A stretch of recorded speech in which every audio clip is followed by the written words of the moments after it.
जय हिंद साथियों, नमस्कार। आप सभी का स्वागत है आपके अपने YouTube चैनल के जनरल एजुकेशन पॉइंट में। तो आज साथियों मैं यहाँ पर डिस्कस करने वाला हूँ रिप्रोडक्शंस, यानी हमारा जो टॉपिक है how do organisms reproduce. So we will study about the definitions of reproductions. So let's start. If you like this video lectures, do subscribe, share and like. Okay, so I will start. Let's start. The definition of reproduction. Reproduction is the fundamental biological process. ठीक है, reproduction क्या होता है? एक प्रकार का fundamental biological process होता है by which किसमें लिविंग ऑर्गेनिजम्स, ठीक है, जो लिविंग ऑर्गेनिजम्स होते हैं उनमें क्या होता है, एक प्रकार का ये फंडामेंटल प्रोसेस होता है। ठीक है, प्रोड्यूस क्या करता है, प्रोड्यूस करता है न्यू स्पीशीज को। ठीक है, उसके बाद क्या होता है, similar offsprings as a similar of the organisms. ठीक है, ऑर्गेनिजम्स के सिमिलर ही क्या होगा, जो ऑफ स्प्रिंग्स है उसकी बर्थ होगी। ठीक है, उसके बाद क्या होता है, इंश्योर स्पीशीज कंटिन्यूटी। ठीक है, और देखिए रिप्रोडक्शंस के माध्यम से क्या होता है, इंश्योर होता है, ये निश्चित होता है स्पीशीज की कंटिन्यूटी। ठीक है, इसलिए यहाँ पे क्या होता है, रिप्रोडक्शन इंपॉर्टेंट होता है और सर्वाइवल के लिए। तो there are definitions of reproductions. ठीक है, अगर इसको हिंदी में समझते हैं तो रिप्रोडक्शन होता क्या है, रिप्रोडक्शन का मतलब प्रजनन एक ऐसी जैविक प्रक्रिया होती है जो लिविंग ऑर्गेनिजम्स में प्रेजेंट होती है, जिसके थ्रू नए और उसी के समान जो ऑर्गेनिज्म है उसी के समान जीवों की उत्पत्ति होती है। ठीक है, अब यहाँ पर अगला हमारा जो टॉपिक है उसको हम समझते हैं। आई होप ये टॉपिक आपको समझ में आ गया होगा कि रिप्रोडक्शन क्या होता है। रिप्रोडक्शन इज अ बायोलॉजिकल या fundamental biological process by which living organisms produce new similar offsprings, ensuring species continuity and survivals. Okay, so let's discuss necessity of reproductions. मतलब रिप्रोडक्शंस क्यों आवश्यक है, हमारे लिए रिप्रोडक्शंस की आवश्यकता क्या है, वो हम यहाँ पे समझने वाले हैं। ठीक है, there are many necessities of reproductions. ठीक है, तो यहाँ पर ढेर सारी क्या है, आवश्यकताएं हैं रिप्रोडक्शन को लेकर के। ठीक है, ठीक, तो हम यहाँ पर देखते हैं point wise, one by one point wise इधर हम देखते हैं। ठीक है, क्या क्या हमारी यहाँ पे नेसेसिटीज हैं रिप्रोडक्शंस को लेकर के। First of all species continuity. ठीक है, अगर हमें आवश्यकता है तो क्यों आवश्यकता है, क्योंकि वहां पे अगर रिप्रोडक्शन नहीं करवाएंगे तो जो स्पीशीज है उसकी कंटिन्यूटी खत्म हो जाएगी, पहला। ठीक है, पहले चीज ये है कि हमें स्पीशीज की कंटिन्यूटी को भी मेंटेन करके रखना है। दूसरा पॉइंट है रिप्लेसमेंट ऑफ ऑर्गेनिजम्स। ठीक है, हम क्या कर सकते हैं, हमें ये आवश्यक है रिप्रोडक्शंस, क्योंकि हम नए नए जीवों को क्या कर सकते हैं, प्रोड्यूस कर सकते हैं, उनको रिप्लेस कर सकते हैं, दूसरे जीव उस पे हम ला सकते हैं। ठीक है, तीसरा पॉइंट हमारा है जेनेटिक वेरिएशन एंड इवोल्यूशंस। देखिए जो रिप्रोडक्शन होता है उसकी आवश्यकता हमें क्यों होती है, क्योंकि हमें अलग अलग जेनेटिक वेरिएशंस देखने को मिलते हैं। ठीक है, और जेनेटिक वेरिएशंस देखने को नहीं मिलेंगे तो आपको ढेर सारी समस्याएं होनी उत्पन्न हो जाएंगी। ठीक है, इवोल्यूशंस भी हमें देखने को मिलेगा, इसलिए ये आवश्यक है। अगला पॉइंट है हमारा इकोलॉजिकल बैलेंस। ठीक है, तो रिप्रोडक्शंस क्यों आवश्यक है, क्योंकि हमें अपने इकोलॉजिकल को भी क्या करना है, बैलेंस करके रखना है। ठीक है, नेक्स्ट है हमारा प्लानिंग ऑफ ट्रेड्स। जो हमारे ट्रेड्स हैं उनकी क्या करना है, प्लानिंग करना है। ठीक है, हमें कैसे कैसे अपने ट्रेड्स हैं जो स्पीशीज हैं उनकी स्टेबिलिटी कैसे उनको मेंटेन रखना है।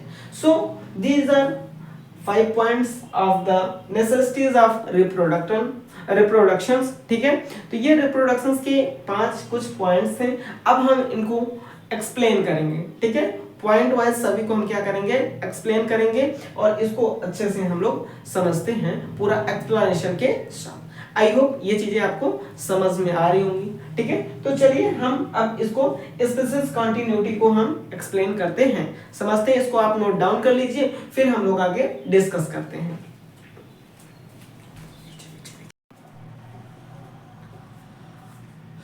तो अब हम यहाँ पे इसको आगे कंटिन्यू करते हैं, ठीक है।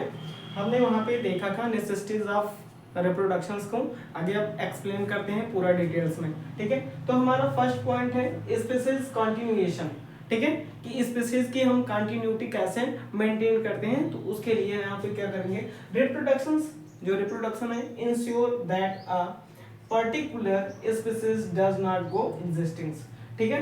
रिप्रोडक्शंस में क्या होता है, ये इंश्योर करता है दैट अ पर्टिकुलर, एक निश्चित कोई भी स्पीशीज को, ठीक है, डज नॉट एग्जिस्ट, जो एग्जिस्ट नहीं कर सकते हैं उनके लिए क्या करता है, ये कंटिन्यूटी का काम करता है। मतलब कहने का ये है कि स्पीशीज कंटिन्यूएशन का मतलब है स्पीशीज को लगातार अपनी स्थिति में बने रहना, ठीक है। ये चीजें हमें कहां से मिलती हैं, रिप्रोडक्शन से मिलती हैं, ठीक है। सेकंड पॉइंट है पॉपुलेशन मेंटेनेंस, ठीक है। सेकंड पॉइंट क्या है, पॉपुलेशन को मेंटेन्स करना, ओके, ठीक है। तो यहाँ पर देखते हैं क्या कहता है, It balance death rates by producing new individuals, maintaining population levels within an ecosystem।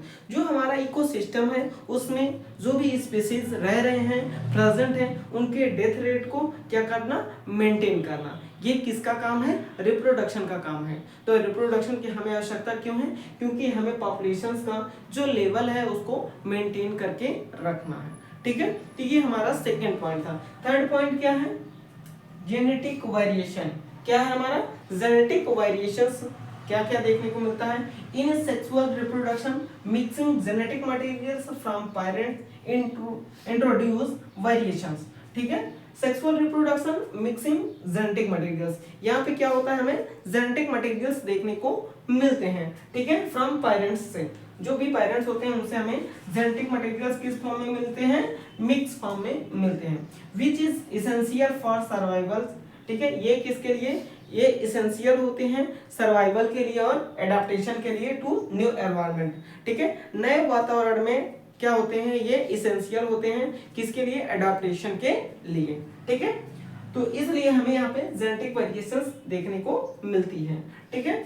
अब उसके बाद अगला है हमारा कंटिन्यूटी ऑफ लाइफ, ठीक है, कि जीवन को हम कैसे कंटिन्यू कर सकते हैं, कंटिन्यू रख सकते हैं। जो हमारा लाइफ है, जो हमारे स्पीशीज हैं, वो आगे लाइफ में जो आगे एनवायरनमेंट है उसमें वो कैसे कंटिन्यू हो सकते हैं। तो उसके लिए किसकी आवश्यकता पड़ती है, रिप्रोडक्शन की आवश्यकता पड़ती है, ठीक है। अगर रिप्रोडक्शन नहीं होगा तो एक समय के बाद जो लाइफ है वो खत्म हो जाएगी, फिर से आपको क्या करना पड़ेगा, फिर आगे वही जो आपने पुराना प्रोसेस किया था वही प्रोसेस आपको आगे चल के करना पड़ेगा। वो आपके लिए बहुत ही क्या होगा, जटिल होगा, हार्ड होगा, ओके। इसलिए हमें आवश्यकता पड़ती है रिप्रोडक्शन की, कि जो हमारा पॉपुलेशन लेवल है वो क्या रहे, मेंटेन रहे। उसके बाद कंटिन्यूटी ऑफ लाइफ, लाइफ की जो कंटिन्यू लाइफ जो है वो कंटिन्यू चलता रहे, ठीक है। तो इसलिए यहाँ पे क्या होता है, उसकी नीड होती है। तो यहाँ पर हम देखते हैं continuity of life, it is the mechanisms by which genetic information, ये क्या होता है, एक प्रकार से जो लिविंग ऑर्गेनिजम्स होते हैं उनमें जेनेटिक जो इंफॉर्मेशन होती है या फिर जेनेटिक मटेरियल्स होता है, जैसे डीएनए हो गया, ठीक है, is passed from one generation to next. तो यहाँ पे क्या होता है, जो जेनेटिक मटेरियल होता है वो one generation to another generation में क्या होता है, ट्रांसफर करता है, ठीक है। मतलब कहने का है कि एक पीढ़ी से दूसरी पीढ़ी में जेनेटिक मटेरियल क्या होगा, ट्रांसफर होगा, यानी उसके कैरेक्टरिस्टिक्स फीचर्स क्या होंगे, एक पीढ़ी से दूसरी पीढ़ी में ट्रांसफर होते हैं, किसके माध्यम से, रिप्रोडक्शन के माध्यम से, ओके, अंडरस्टूड, ठीक है।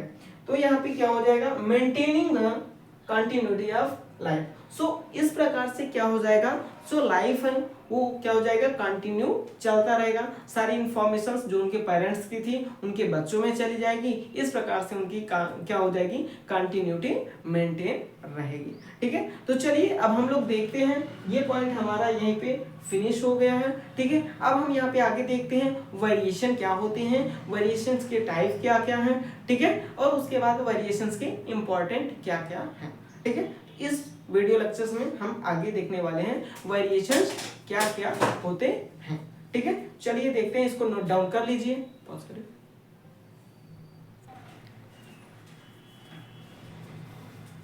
तो अब हम लोग यहाँ पर बात करने वाले हैं वेरिएशंस के बारे में। वेरिएशंस की क्या डेफिनेशन होती है, वेरिएशंस किसे कहते हैं, तो यहाँ पर देखते हैं हम लोग। ठीक है, variation is the difference between individuals of the same species. ठीक है, वेरिएशंस क्या होता है, सेम स्पीसीज में डिफरेंस। ठीक है, सेम स्पीसीज में difference caused by genetics and environmental factor.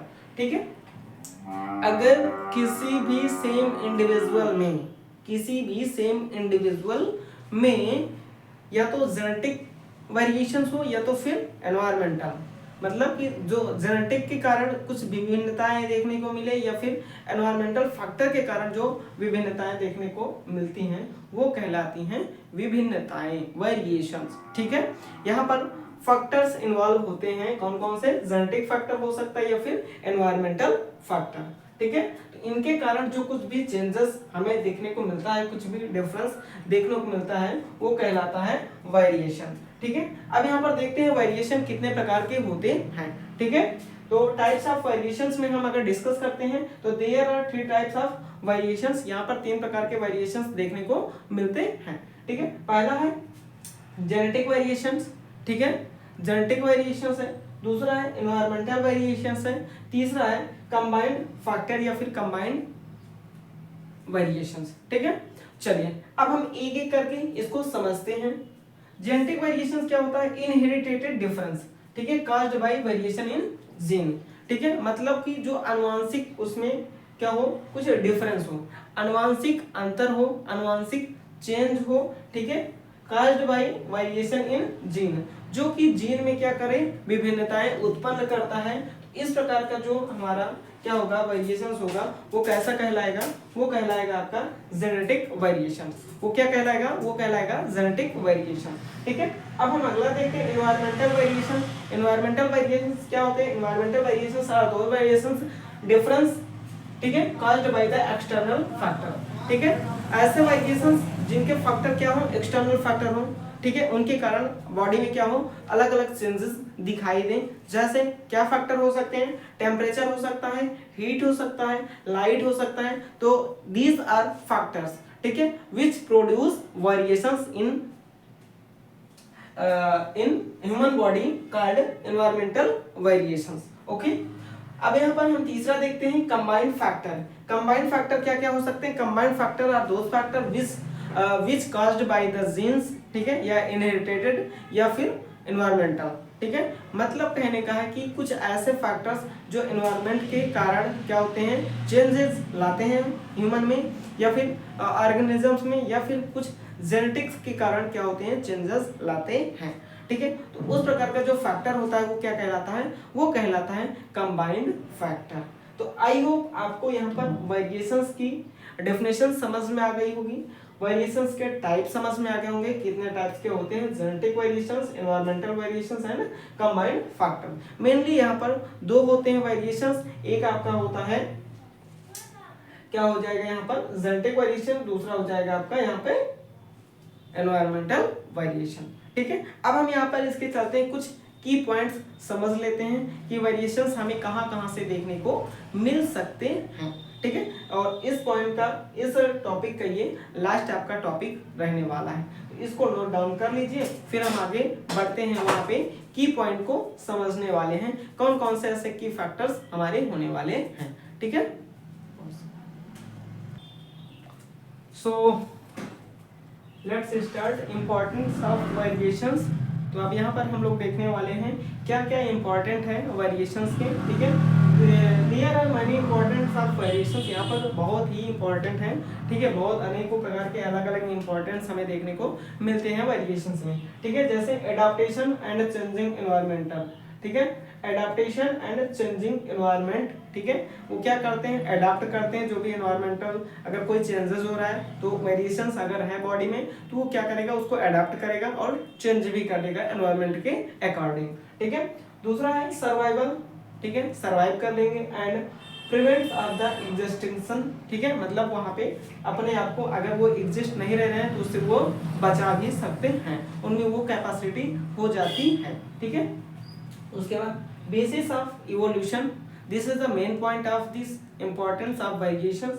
ठीक है। And next biodiversity and selections, this is the more important points for importance of variations, ठीक है। And next is the practical benefits, that means breeding, ठीक है। It is the most important points of the importance of variations. So last point is the distinctiveness. It means it gives individuals a distinct identity to maintain the identity of the individuals, ठीक है।